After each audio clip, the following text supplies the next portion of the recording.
हरे कृष्ण। श्रीमद् भगवद गीता चतुर्थ अध्याय अथ ज्ञान योग। श्री भगवानुवाच इमं विवस्वते यज्ञं प्रक्तवान् अहमभयं विवस्वन्मनवे प्राह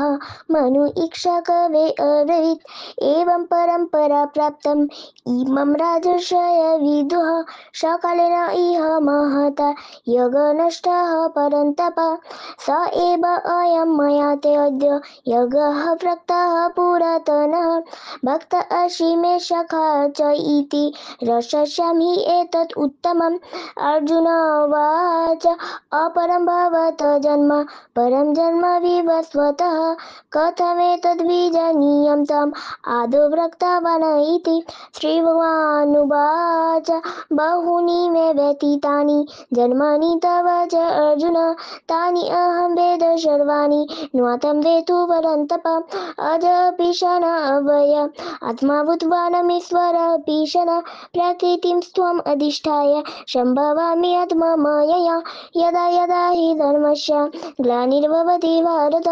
अभ्युत्थानम् अधर्मस्य तदा आत्मानं सृजामि अहं परित्राणाय साधूनां विनाशनाय च दुष्कृतं धर्म संस्थापनार्थाय सम्भवामि युगे युगे जन्म कर्म च मे दिव्यम् एवमेवेति त्वत्ततः त्यक्त्वा देहं पुनर्जन्म न एति मम एति स अर्जुन। वीतरागभयक्रोध मन्मया ममुपस्थितः बहवो ज्ञानतपसा पूता मद्भावम् आगतः ये यथा मां प्रपद्यन्ते तान् तथा एव भजामि अहं मम वर्त्मानुवर्तन्ते मनुष्याः पार्थ सर्वशः काङ्क्षन्तः कर्माणं सिद्धिं यजन्ते इह देवता क्षिप्यामि मनुष्ये लोके सिद्धि भवति कर्मजा चतुर्वर्णं मया शिष्टं गुणकर्म विभागशः तस्य कर्तारम् अपि मां विद्धि कर्तारम् अव्ययम् न मम कर्माणि लिम्पन्ति न मे कर्मफले स्पृहा इति मां य अविजानाति कर्म विनाश वध्यते एवं ज्ञात्वा कृतं कर्म पूर्वै मुमुक्षुभिः कुरु कर्म एव तस्मात् त्वं पूर्वैः पूर्वतरं कृतं किं कर्म किम् अकर्म इति कवय अपि अत्र मोहितः तत्ते कर्म प्रवक्ष्यामि यद् यद्वा मोक्ष्यसे अशुभत् कर्म न हि अपि वद्धव्यं च विकर्मणः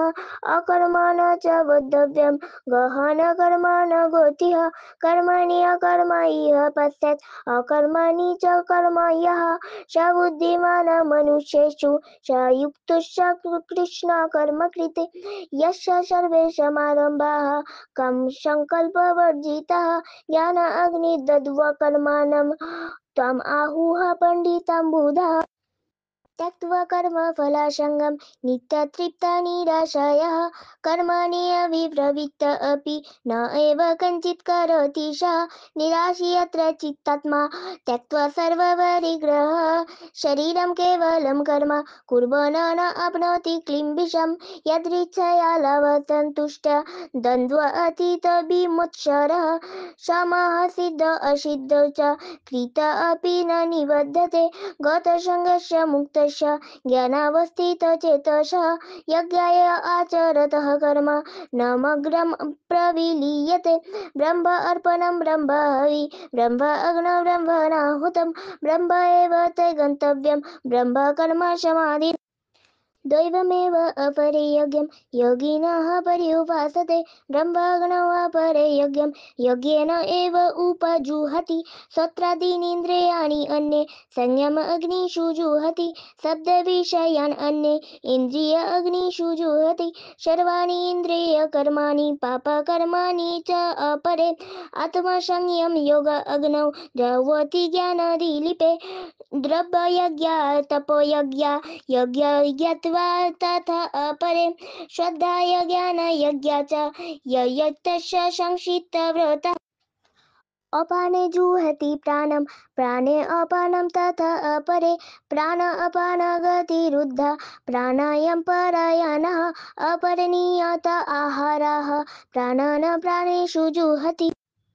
सर्वे अपि एते यज्ञवित् यज्ञस्खपितक्लम्बषः यज्ञशिष्ट अमृतभुज यान्ति ब्रह्म सनातनं न अयं लोक अस्ति यज्ञस्य कुत अन्यः कुरु सत्यम् एवं बहुविध यज्ञ विदत ब्रह्मणाम् कर्मजान विधितां सर्वान् एवं ज्ञात्वा विमोक्षसे श्रेयान् द्रव्यमयाति यज्ञात् ज्ञानयज्ञः परन्तप सर्वं कर्म अखिलं पार्थ ज्ञाने परिसमाप्यते तद्विद्धि प्राणिपातेन परिप्रश्नेन सेवया उपदेक्ष्यन्ति ते ज्ञानं ज्ञानिनः तत्त्वदर्शिनं यत् यद्वा न पुनर्मोहम् एवं यास्यसि पाण्डव येन विधानि असोऽसि द्याक्ष्यसि आत्मनि अथ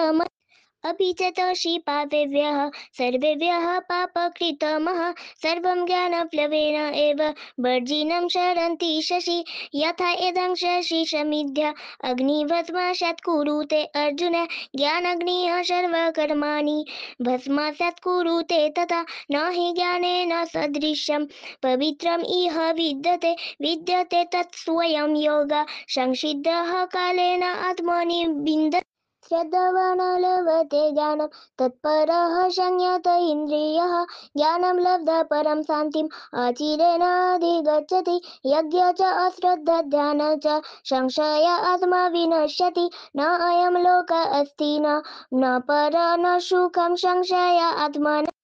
योगसंन्यस्तकर्माणं ज्ञान संच्छिन्न संशयम् आत्मवन्तं न कर्माणि निबध्नन्ति धनञ्जय तस्मात् अज्ञानं सम्भूतं रीतिस्त्वं ज्ञानासीन आत्मनः चित्वा एनं संशयं योग उत्तिष्ठ भारत इति श्रीमद्भगवद्गीता ज्ञानयोग नामक चतुरोध्याये श्लोक पाठन समाप्तम् हरे कृष्ण।